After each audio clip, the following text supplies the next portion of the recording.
Bienvenue à tous, bienvenue pour ce culte en ligne, pour ces temps que nous voulons passer encore ensemble pour louer, adorer Dieu et grandir ensemble en écoutant sa parole. Et je voudrais commencer ces moments en priant. Notre Dieu, notre Père, nous voulons t'adorer, te louer, te remercier pour ce que tu as fait pour nous, pour le fait que tu aies donné Jésus-Christ, ton Fils, qu'il soit venu sur cette terre, qu'il ait marché sur cette terre en justice, mais qu'il ait aussi accepté de payer le prix de ta colère envers nous sur cette croix. Nous voulons te remercier parce qu'il est ressuscité et il vit en nous aujourd'hui par son esprit. Il nous anime et nous désirons qu'il anime nos cœurs encore pendant ces temps où nous sommes dans ta présence, où nous voulons ensemble élever nos voix vers toi. C'est au nom de Jésus-Christ que nous te prions. Amen. Et je voudrais commencer ce moment en lisant un psaume avec vous. Et je vous propose d'ouvrir vos Bibles au psaume 148.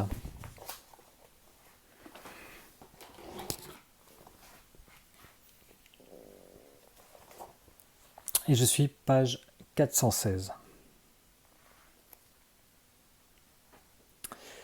Louez l'Éternel du haut du ciel, louez-le dans les hauteurs, louez-le vous tous ses anges, louez-le vous toutes ses armées, louez-le soleil et lune, louez-le vous toutes étoiles lumineuses, louez-le cieux des cieux et vous les eaux qui sont au-dessus du ciel.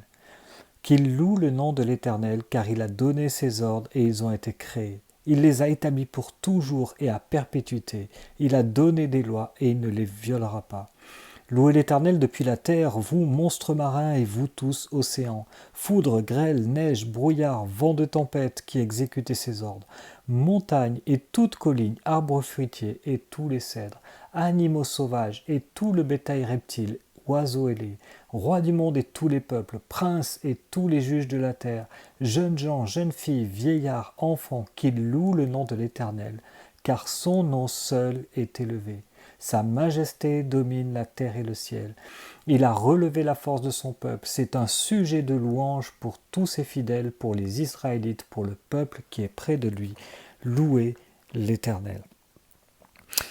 Ce psaume nous dit que les rois, les jeunes gens, les jeunes filles, les princes, les juges de la terre, les vieillards, les enfants, en fait, toutes sortes de personnes venant de toute la terre louent l'Éternel. Et ils le font pourquoi?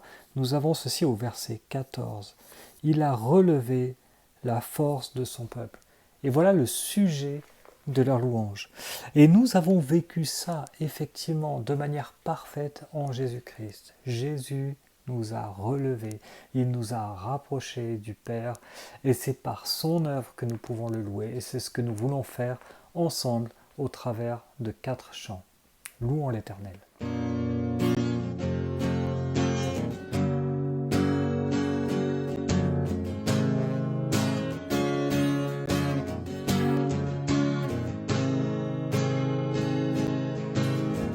Tu es venu jusqu'à nous,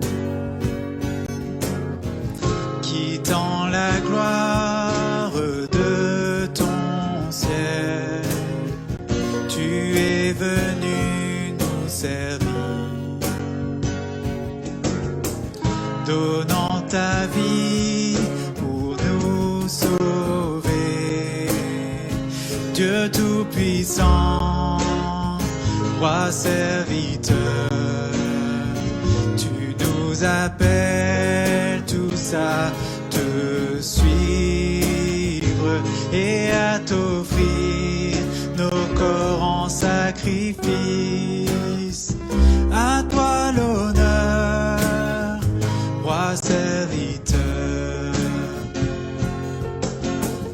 dans le jardin de douleur. Fardeau brise à ton cœur, tu dis adieu dans ta paix. Ta volonté et non la mienne, Dieu Tout-Puissant, roi serviteur. Dieu nous appelle tous à te suivre et à t'offrir nos corps en sacrifice. À toi l'honneur, roi serviteur. Toyer ses mains et ses pieds, pour nous témoins du sacrifice, les mains qui tenaient la terre se livrent au clou de la colère. Dieu tout-puissant, roi serviteur, tu nous appelles tous à te suivre et à t'offrir nos corps en sacrifice. À toi l'honneur, roi serviteur. Apprenons donc à servir en laissant Christ régner en nous, car en aimant nos prochains, c'est Jésus-Christ que nous servons. Dieu tout-puissant, roi serviteur, tu nous appelles tous à te suivre et à t'offrir nos corps en sacrifice. À toi l'honneur, roi serviteur.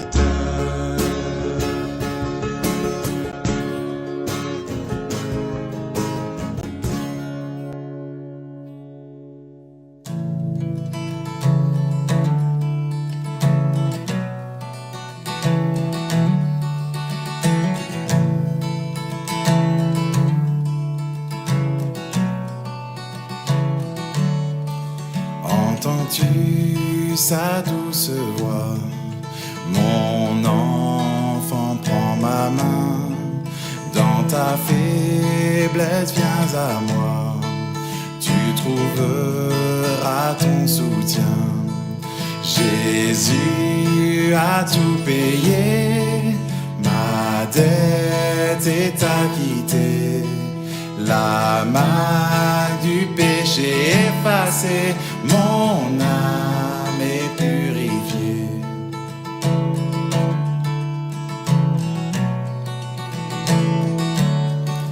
Dénué de tous mes risques, mais de grâce comblée, par le sang de Christ j'hérite d'un habit de sainteté. Jésus a tout payé, ma dette est acquittée. La marque du péché effacée, mon âme est purifiée.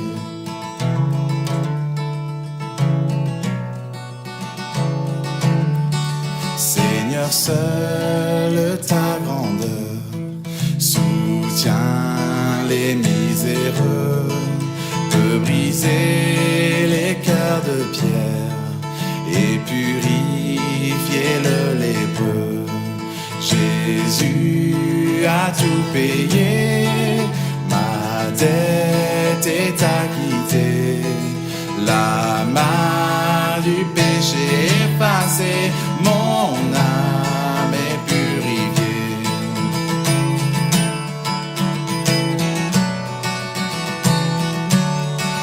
Béni sois-tu, Sauveur sublime, ô libérateur de l'abîme. Béni sois-tu, Sauveur sublime, tu m'as racheté de la vie. Béni sois-tu, Sauveur sublime, ô libérateur de la vie. Béni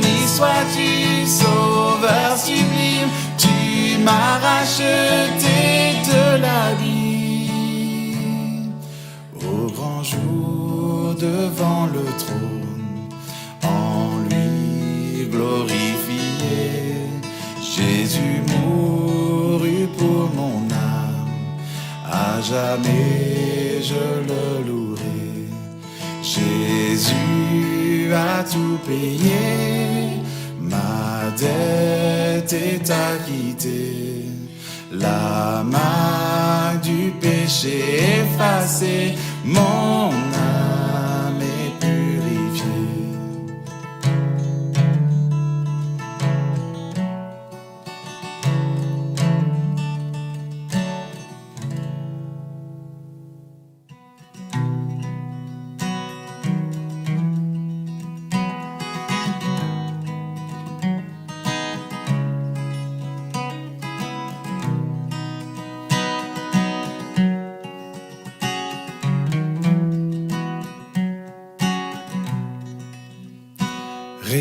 Rédempteur adorable, sur la croix attachée, traité comme un coupable, brisé pour mon péché. Ton angoisse suprême, ta douleur, ton tourment, me disent, vois, je t'aime, j'ai pris ton châtiment. Abandonné du Père, dans mon âme troublée, buvant la coupe amère pour ton iniquité, de l'éternelle flamme, mon amour te sauva. Je mourus pour ton âme, pécheur à Golgotha. Le sang de mes blessures, ma couronne de roi, toutes ces meurtrissures, comprends-le, c'est pour toi.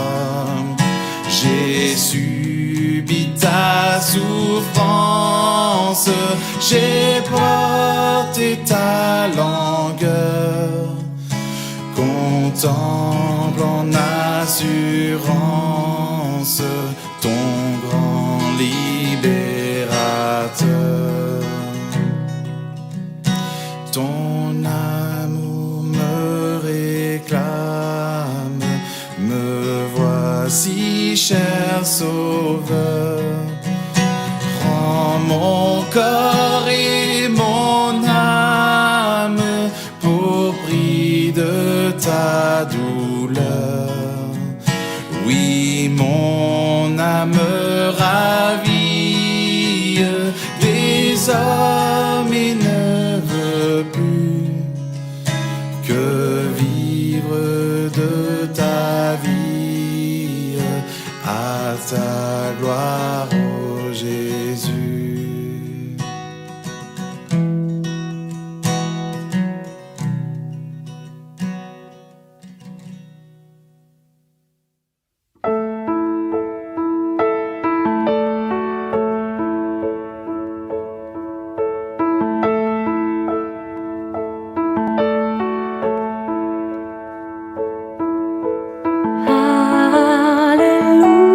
Alléluia.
louange à l'agneau. Amen.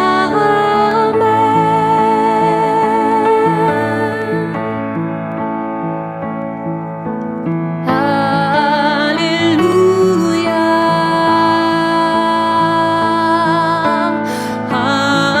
Alléluia. Gloire à Dieu, le Seigneur Tout-Puissant.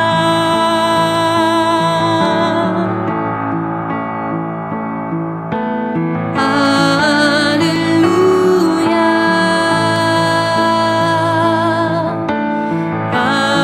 Alléluia. Gloire à Dieu, le Seigneur Tout-Puissant.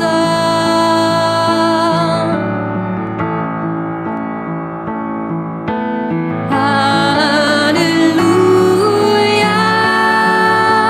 Tu es saint, trois fois saint, Dieu Tout-Puissant, éternel.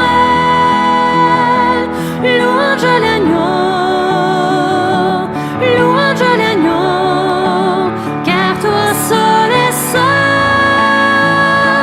trois fois saint, Dieu Tout-Puissant, éternel. Louange à l'agneau, louange à l'agneau.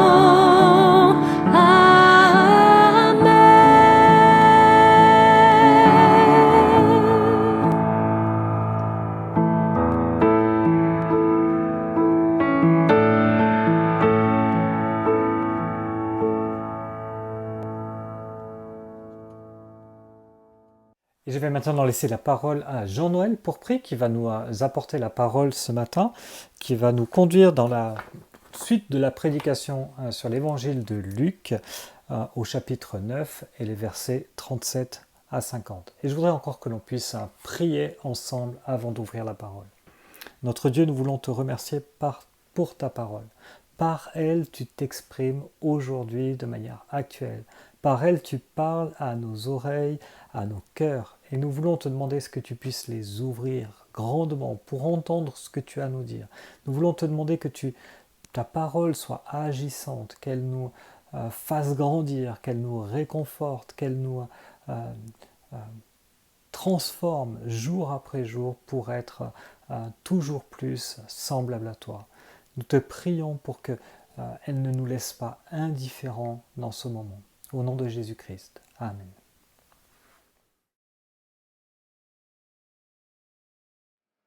Bonjour à chacun, j'espère vous trouver en bonne forme ce matin. C'est vraiment une joie et un privilège de pouvoir à nouveau ouvrir la parole de Dieu ensemble et de continuer à parcourir l'évangile selon Luc. Luc d'ailleurs qui n'a de cesse de nous présenter Christ, de nous présenter la personne de Jésus.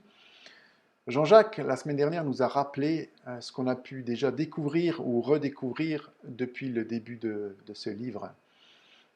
On a vu que Jésus a autorité sur la nature. Jésus a aussi autorité sur la maladie. Il a aussi autorité sur les puissances spirituelles, les démons. Et il a autorité sur la mort.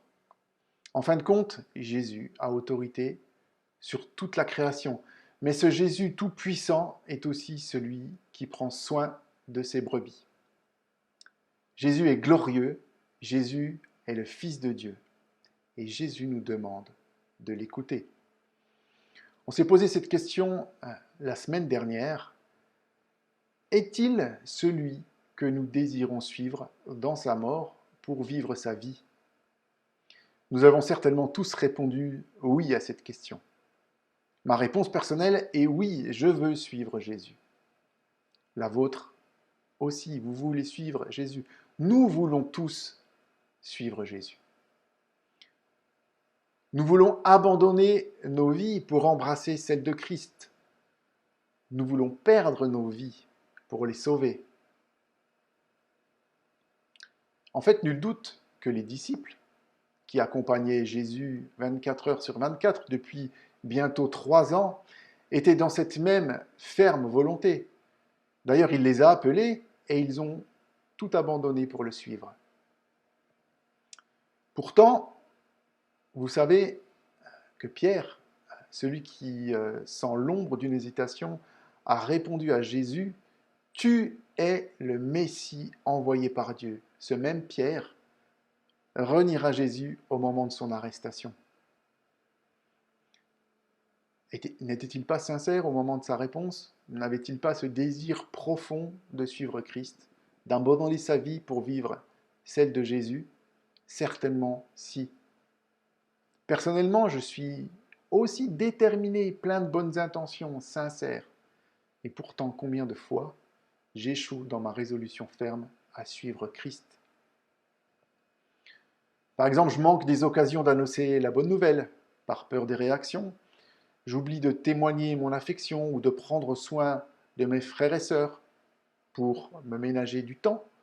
Je ne mets pas mes amis en garde quand leur vie n'est pas à la gloire de Dieu pour éviter le conflit, etc., etc.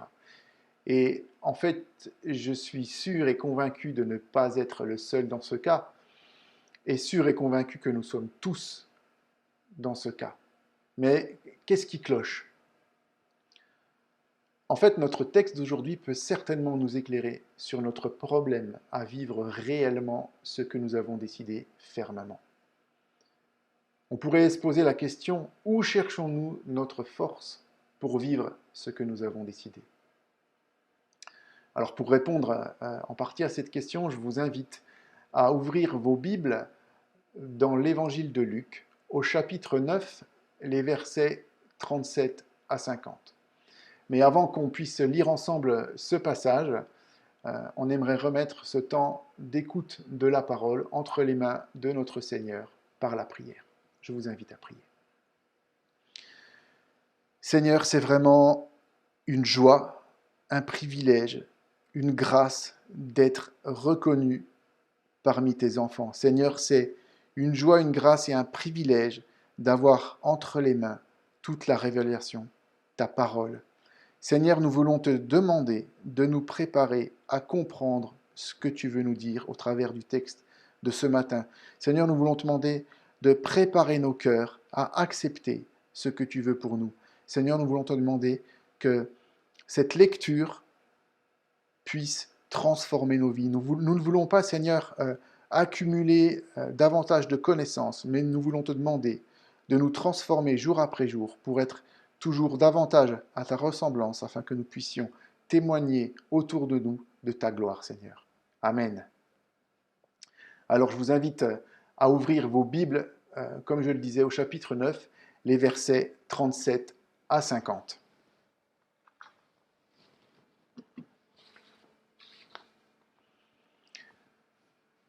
Le lendemain, lorsqu'ils furent descendus de la montagne, une grande foule vint à la rencontre de Jésus. Alors, du milieu de la foule, un homme s'écria, « Maître, je t'en prie, jette les regards sur mon fils, car c'est mon fils unique. Un esprit s'empare de lui tout à coup, il pousse des cris. L'esprit le secoue violemment, le fait écumer et le quitte à grand-peine, après l'avoir tout brisé. J'ai prié tes disciples de le chasser, et ils n'ont pas pu. Génération incrédule et perverse, répondit Jésus. Jusqu'à quand serai-je avec vous et devrais-je vous supporter? Amène ton fils ici. Tandis que l'enfant s'approchait, le démon le jeta par terre et le secoua violemment. Mais Jésus menaça l'esprit impur, guérit l'enfant et le rendit à son père. Tous furent frappés par la grandeur de Dieu. Alors que chacun s'émerveillait de tout ce que Jésus faisait, il dit à ses disciples, « Quant à vous, écoutez bien ceci. Le Fils de l'homme doit être livré entre les mains des hommes. » Cependant, ils ne comprenaient pas cette parole. Elle était voilée pour eux, afin qu'ils n'en saisissent pas le sens. Et ils avaient peur de l'interroger à ce sujet. Ils eurent une discussion entre eux pour savoir lequel parmi eux était le plus grand. Jésus connaissait la pensée de leur cœur. Il prit un petit enfant, le plaça près de lui, et leur dit, « Celui qui accueille en mon nom ce petit enfant, c'est moi-même qui l'accueille. Et celui qui m'accueille, accueille celui qui m'a envoyé. En effet, celui qui est le plus petit parmi vous tous, c'est celui-là qui est grand. » Jean prit la parole et dit, « Maître, nous avons vu quelqu'un chasser des démons en ton nom. Et nous l'en avons empêché parce qu'il ne nous suit pas. » « Ne l'en empêchez pas, lui répondit Jésus, car celui qui n'est pas contre nous est pour nous. »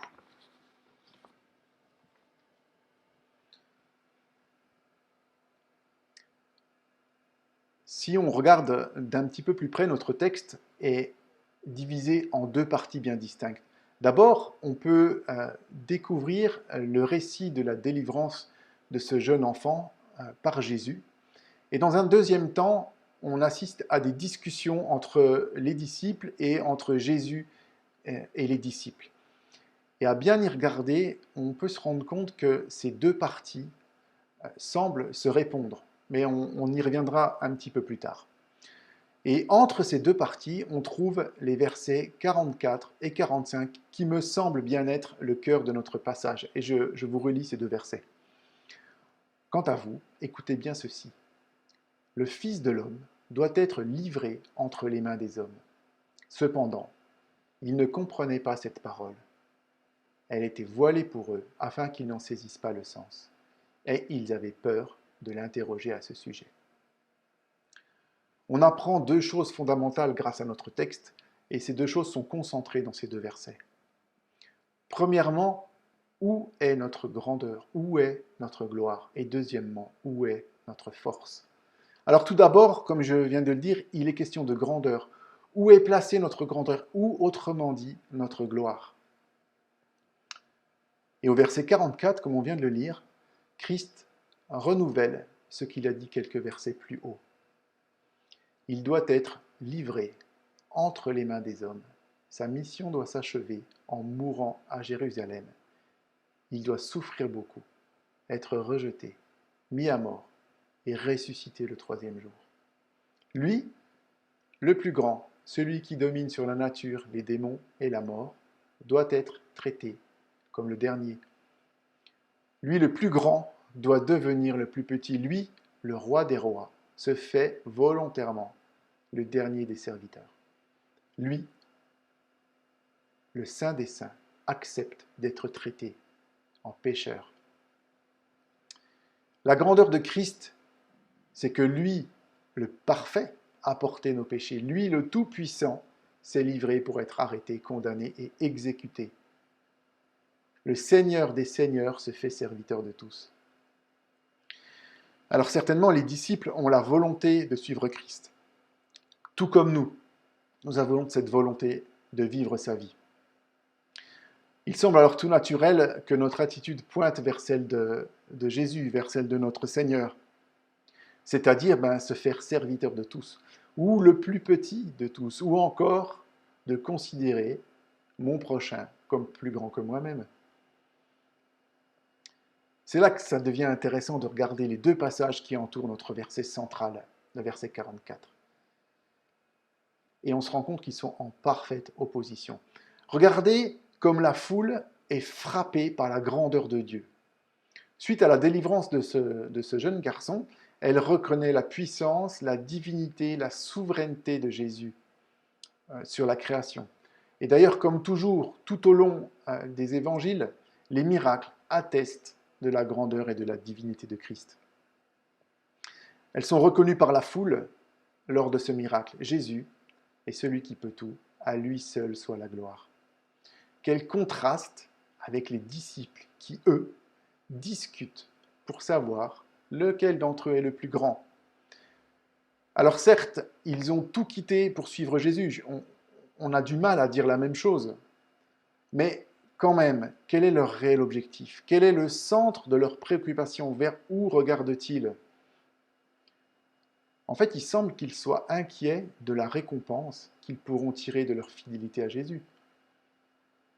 Ils semblent se demander les uns aux autres quelle est la valeur de leurs actions, ou quelle pourrait être la récompense méritée pour leur dévouement.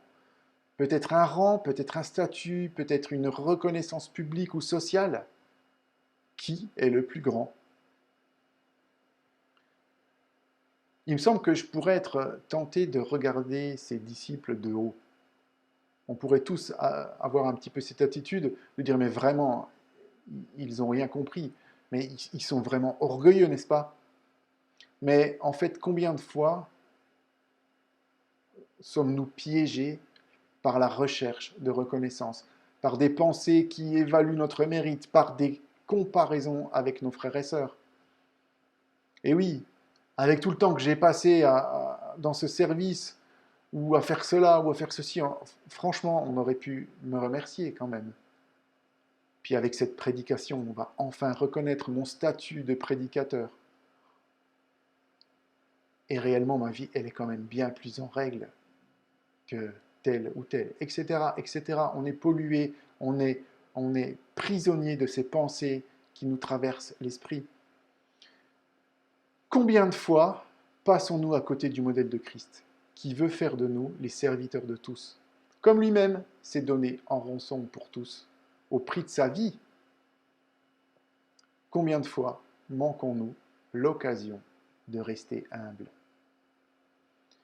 Voilà pourquoi Jésus place devant les disciples ce petit enfant. D'ailleurs, ce récit, on peut le retrouver dans deux autres évangiles, dans Marc et Matthieu. Et dans Matthieu, il est décrit de façon un tout petit peu différente, et il est intéressant de lire au chapitre 18 les versets 1 à 5. Je vais vous lire ce passage.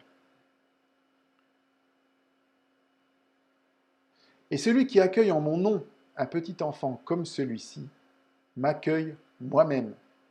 C'est pourquoi celui qui se rendra humble comme ce petit enfant sera le plus grand dans le royaume des cieux. Et dit, je vous le dis en vérité, si vous ne vous convertissez pas, et si vous ne devenez pas comme les petits enfants, vous n'entrerez pas dans le royaume des cieux.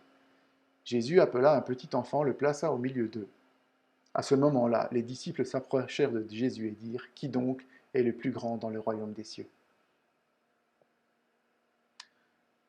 En fait, Christ souhaite que nous nous approchions de lui comme un enfant s'approche de lui. Comme un enfant s'approche de son Père, avec rien en main, et en comptant sur son secours, son aide et sa protection, avec simplicité, sans calcul, en reconnaissant que nous ne pouvons rien et que lui seul est grand, en nous humiliant devant sa sainteté et en proclamant sa grandeur, en étant émerveillés de ce qu'est Christ et affligés de ce que nous sommes.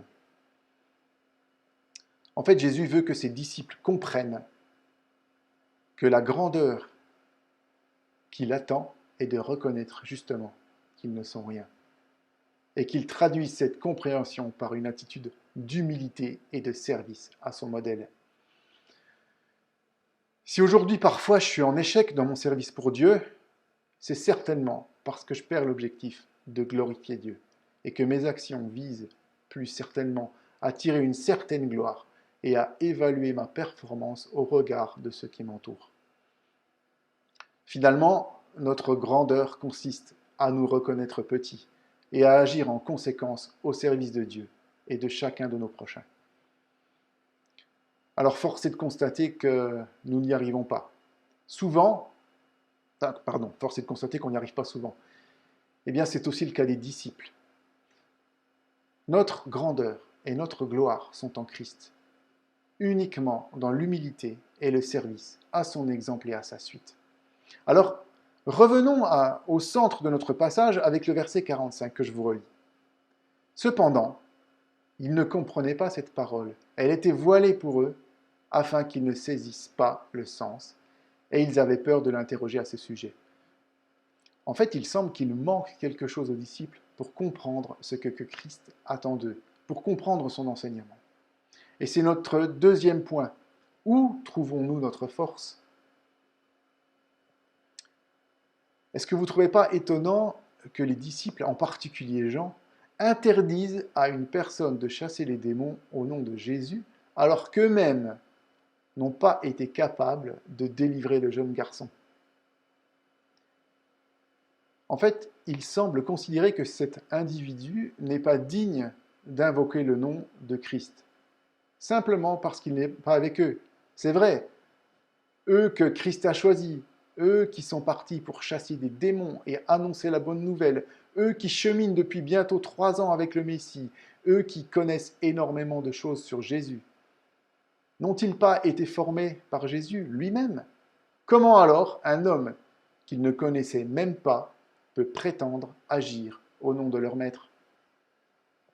Pourtant, ils n'ont pas été capables de délivrer ce jeune garçon. C'est d'ailleurs un petit peu étonnant parce qu'au début du chapitre 9, qu'on avait vu avec Pascal, il nous est dit que Jésus les envoie chasser des démons après leur avoir donné la puissance de le faire. Il est donc clair que pendant cette mission, c'est par la force de Jésus qui agit au travers d'eux et qui guérit les malades, qui chasse les démons et qui donne les mots pour annoncer la bonne nouvelle. Mais cette puissance leur a manifestement été donnée pour un temps seulement. En fait, on ne peut pas s'empêcher de penser, avec toute la révélation qui nous est donnée, qu'il s'agit de l'Esprit Saint qui a été donné aux disciples le temps de leur mission. Cet esprit qui leur permettrait de comprendre ce que leur dit Jésus, et sans lequel la parole de Jésus est voilée pour eux. Rappelez-vous Pierre, on en parlait tout à l'heure, qui reconnaît Jésus comme le Messie, mais qui, sans le Saint-Esprit, le reniera 3 fois le jour de son arrestation. Et puis plus tard, équipé de l'Esprit Saint, tiendra ce magnifique discours dans le livre des Actes, au péril de sa vie. En fait, cet inconnu qui chasse les démons ne peut les faire qu'à la condition d'être équipé de la puissance de Christ. En fait, ça nous est confirmé par l'échec des disciples avec le jeune garçon. Ce qui amène Christ à dire « Ne l'en empêchez pas, lui répondit Jésus, car celui qui n'est pas contre nous est pour nous. » Il est impossible aux disciples de chasser les démons sans la puissance de Christ. Il serait impossible à cet homme de chasser les démons sans la puissance de Christ. C'est d'ailleurs Christ qui délivre ce jeune garçon au début de notre passage, à la vue de tous, et sa gloire est manifestée. Jésus veut manifestement enseigner que tout ce que les disciples font, ou feront, ou ont fait pour le service de Dieu, pour l'annonce de la bonne nouvelle, pour chasser les démons, etc., ne vient que de lui. C'est lui qui agit au travers de ses disciples. C'est lui qui donne le vouloir et le faire. Le dialogue des disciples pour savoir lequel d'entre eux est le plus grand nous confirme qu'ils n'ont pas encore compris que seule la puissance de Christ est efficace dans le service et qu'ils ne sont capables de rien par leur propre force et qu'ils ne peuvent se glorifier de rien. En fait, le débat de savoir qui est le plus grand n'a plus vraiment de sens lorsqu'on accepte et que l'on a compris que seul Dieu agit au travers de ses serviteurs. Et du coup, à Dieu soit la gloire, à Dieu seul soit la grandeur. Nous savons qu'après la résurrection de Christ, celui-ci donnera aux disciples l'Esprit Saint, et par la suite à tous ceux qui acceptent Christ comme leur Sauveur et leur Seigneur. Le livre des Actes nous relate tous les miracles que les disciples accompliront équipés de l'Esprit et en attribuant toute la gloire à notre Seigneur. Mes amis, j'ai une bonne nouvelle. Christ nous a donné le Saint-Esprit. Combien de fois essayons-nous d'avancer par nos propres forces? Combien de fois pensons-nous pouvoir accomplir des prodiges sans l'aide de Dieu? Et en même temps, combien de fois sommes-nous déçus parce que nous n'arrivons à rien? Combien de fois sommes-nous déçus de nous-mêmes, de nos réactions, de nos paroles, de nos actes, de nos pensées, de nos échecs finalement? Je suis dans ce cas, nous sommes tous dans ce cas. Toutes ces fois, en fait, c'est parce que nous voulons avancer par nos propres forces. Mais Christ nous enseigne que nous pouvons compter sur lui, qu'il nous a équipés de l'Esprit et qu'il agit en nous. En fait, nul besoin de chercher des forces que nous ne trouverons pas. C'est lui qui agit, c'est lui qui guérit, c'est lui qui annonce, c'est lui qui sauve. En fait, charge à nous de rester attentifs à l'Esprit et de laisser Dieu agir. Si nous sommes aujourd'hui tant affectés par nos échecs, c'est parce que nous croyons que nous pouvons y arriver par nos propres forces.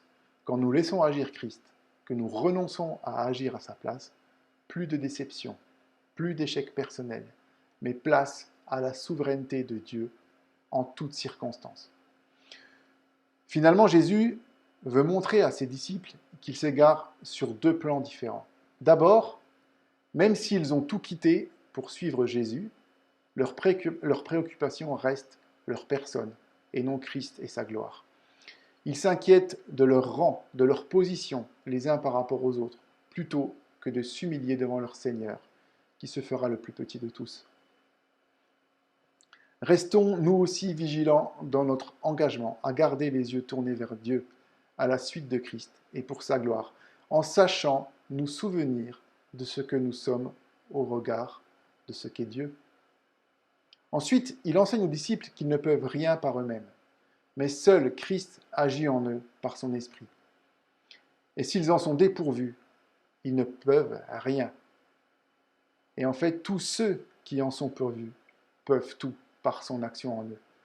Rappelons-nous que Christ nous a équipés de son esprit, qu'il peut tout et qu'il fait tout en nous.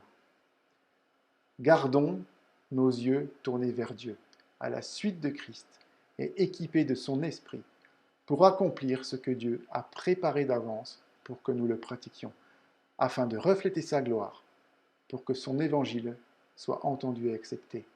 En Jésus seul est notre foi, notre force et notre gloire. Je vous invite à prier. Seigneur, nous voulons nous humilier devant toi. Seigneur, nous voulons te demander pardon. Seigneur, je veux te demander pardon, car à maintes reprises, je veux agir par mes propres forces. À maintes reprises, je veux tirer une gloire de ce que je dis faire pour toi.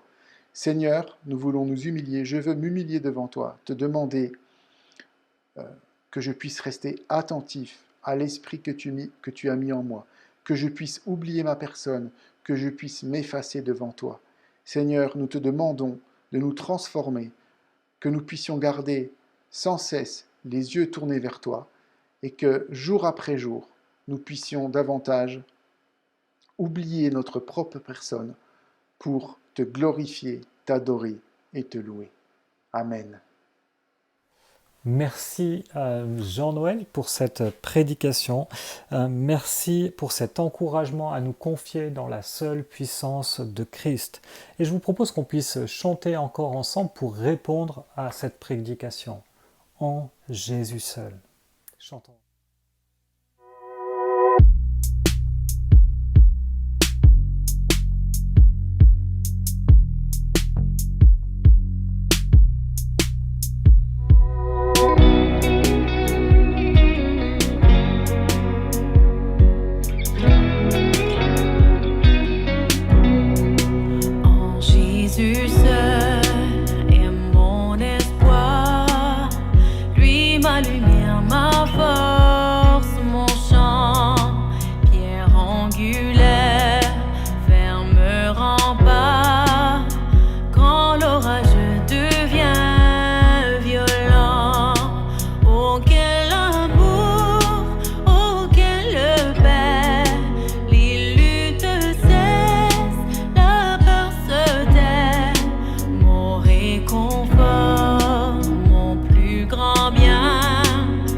Dans l'amour du Christ, je me tiens.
apparaît, et d'entre les morts il se relève, et sur ma vie, par sa victoire, le péché bat tout son pouvoir.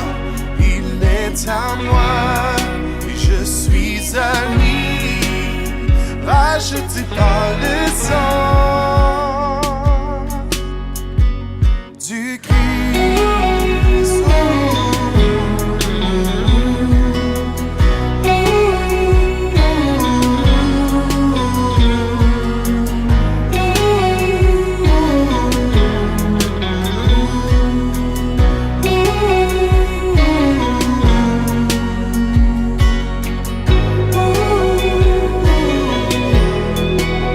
En toi, Jésus,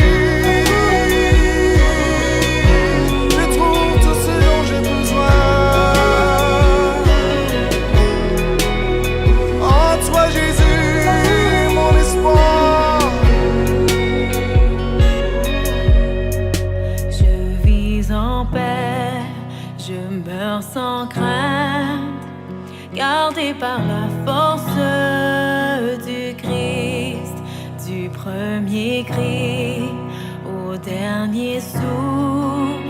Jésus est maître de ma vie.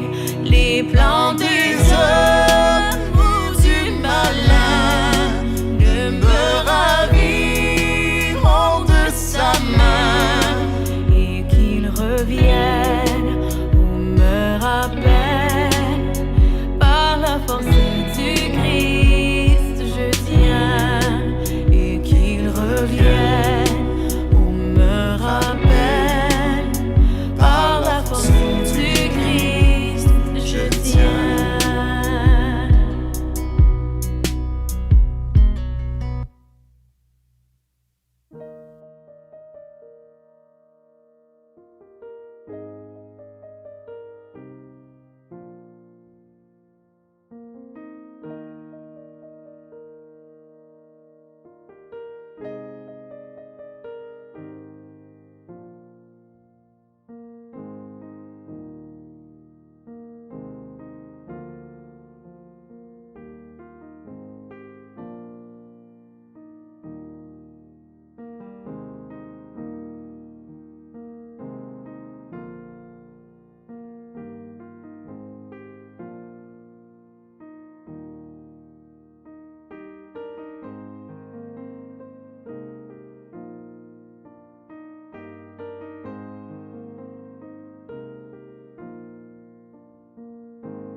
Quelques annonces pour terminer. Vous avez peut-être entendu parler du projet de vacances apprenantes proposé par le gouvernement.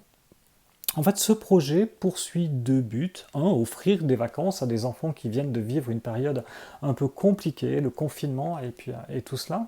Et puis en même temps, certains de ces enfants ont pu accumuler du retard scolaire et ces projets permettraient aussi en matinée d'avoir des ateliers qui permettraient de spécifiquement, enfant par enfant, répondre à certains de leurs besoins. Une équipe dans l'Église a réfléchi à ces projets et voir qu'est-ce qu'on pouvait proposer dans ce cadre-là pour aider les communautés qui nous entourent. Deux projets se sont dessinés. Le premier se tiendrait à Lure les 2 premières semaines de juillet. Le deuxième se tiendrait à Héricourt les 2 dernières semaines d'août. Comment est-ce que vous et moi, nous pouvons nous investir dans ce projet? La première chose, en priant. Un dossier colonie apprenante a été déposé par Vilodec, l'organisme qui nous permettrait de déclarer ces séjours, à la direction départementale de la cohésion sociale et de la protection des populations. Merci de prier pour que le projet éducatif qui a été proposé ne soit pas un frein à cet agrément. En fait, cet agrément nous permettrait d'offrir des vacances gratuites à des enfants défavorisés. Deuxième sujet de prière, pour la recherche de locaux sur Héricourt et sur Lure. Des premiers contacts ont déjà été établis. Merci de prier pour que nous ayons des réponses favorables. Priez aussi pour les relations avec les autorités, les mairies, écoles primaires, jeunesse et sport. Et vous pouvez encore prier aussi pour toute l'équipe qui est en train de monter ce projet un petit peu rapidement pour que tout soit prêt dans les temps. Vous pouvez aussi vous engager dans ces projets. Et on recherche notamment sur ces semaines des personnes qui seraient disponibles pour l'animation. Alors avec le BAFA c'est un plus mais c'est pas obligatoire.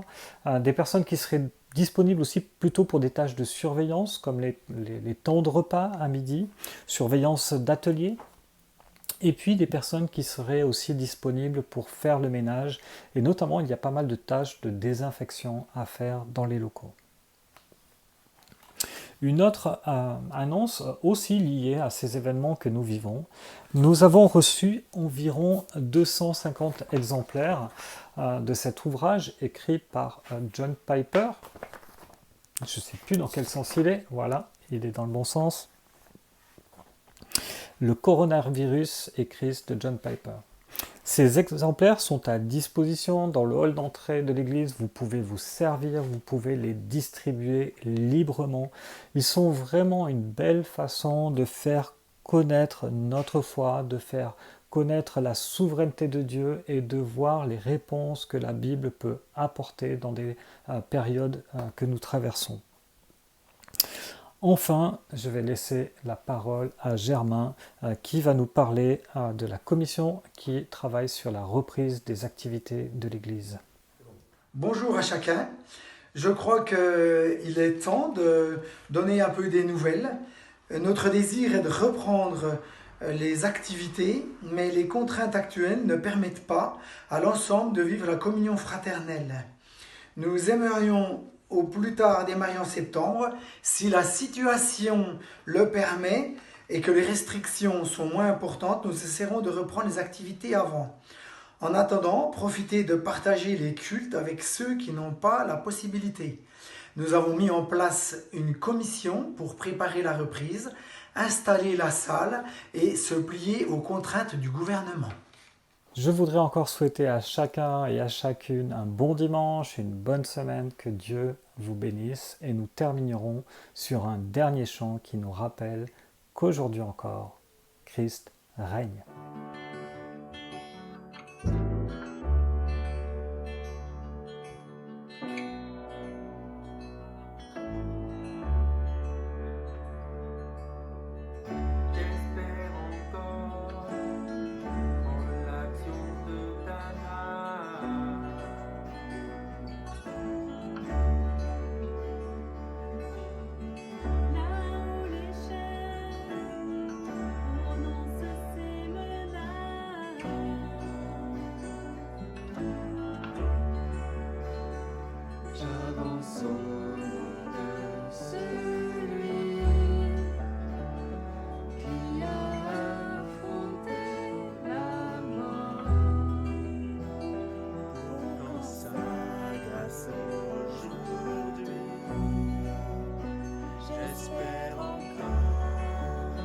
J'espère encore. Tu es le Dieu de l'impossible. Tu règnes encore. Tu règnes encore. Jésus, ton nom est infaillible. Tu règnes encore. Tu règnes encore.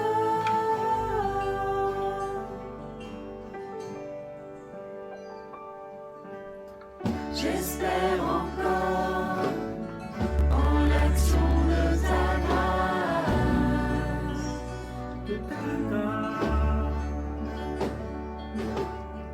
Là où le doute de la foi prend la place,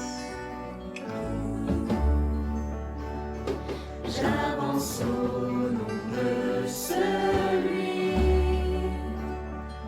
dont on a brisé le corps. À travers l'ombre et la nuit, j'espère encore, j'espère encore. Tu es le Dieu de l'impossible, tu règnes encore, tu règnes encore, Jésus, ton nom est infaillible, tu règnes encore, tu règnes encore.